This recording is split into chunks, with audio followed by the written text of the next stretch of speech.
What 5 things do you need to know as a first-time home buyer? My name is Brian Teyssier. Welcome to Road to Close Instant Hacks. I can tell you right now. First thing you need to know, and it's age-old proven, get pre-approved.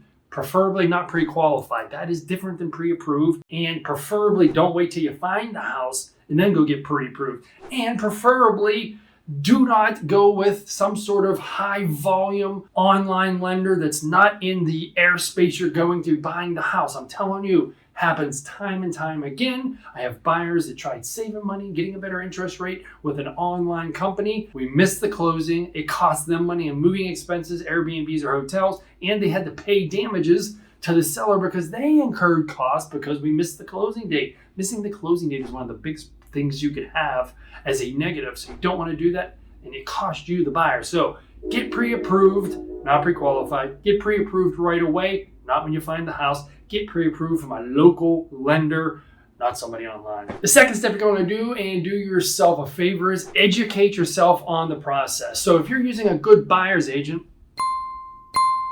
they will have a document, PDF already created that shows you the home buying process with that agent in that market, step by step, and also as a web page. And you can bookmark the web page and go back and forth. So something I love about this that obviously I've done for my clients, like I keep saying, is I can refer back to it. So we started the process, they got pre-approved, we found them a house, put an offer in. So now it's time for them to actually do something. That is schedule the home inspection and mail the hand money check or wired or whatever. I have those steps. I recommend a couple home inspectors and I give them the address to mail it to, the attention person's name, and where they find the amount. So educate yourself on the process.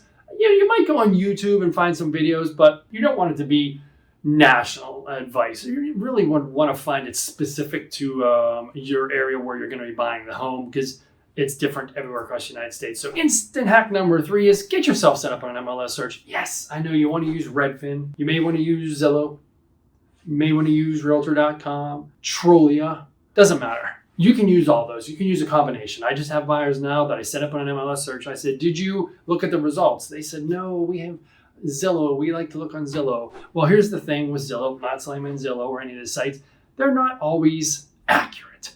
So a lot of times they like to have a lot of listings on their site to make themselves look robust and attract people to them so they can sell ads. The MLS, it's just the data. The MLS is not trying to sell anything. It's a subscription base. As an agent, we have to belong to it and we have to pay to it. So it's just the data. So you may find 5 properties on another website, then I have to cross-reference them to the MLS, and they're not there because they're already sold, under contract, for sale by owner, going into auction, going up for pre-foreclosure, in foreclosure, whatever. So yes, you can refer to all those sites because they do have some great data on there as far as the distance to the local school, travel distance, in miles, etc. The MLS will not have, but the MLS is the god of all real estate websites.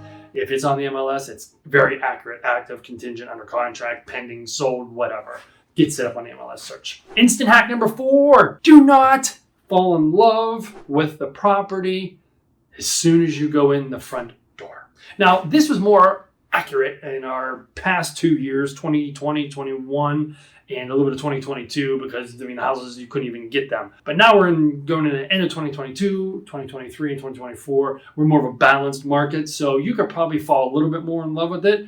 But even if you do, you shouldn't show it. You can show it to your realtor on your face, but sometimes there's cameras around. The sellers may have cameras in there, or if the listing agent is there for an open house, whatever, try to have a poker face. Instant hack number 5, ask a lot of questions. Your agent might not tell you this. They may not want you to know this, but I want you to do this. Ask a lot of questions. If you're in Pittsburgh or Southeast Florida and I'm your buyer's agent, ask me a ton of questions. Yes! You're going to get on my nerves. But I won't let you know that. You'll never see that. And I do want to make sure that we are on the same page when it comes to getting answers, negotiating, etc.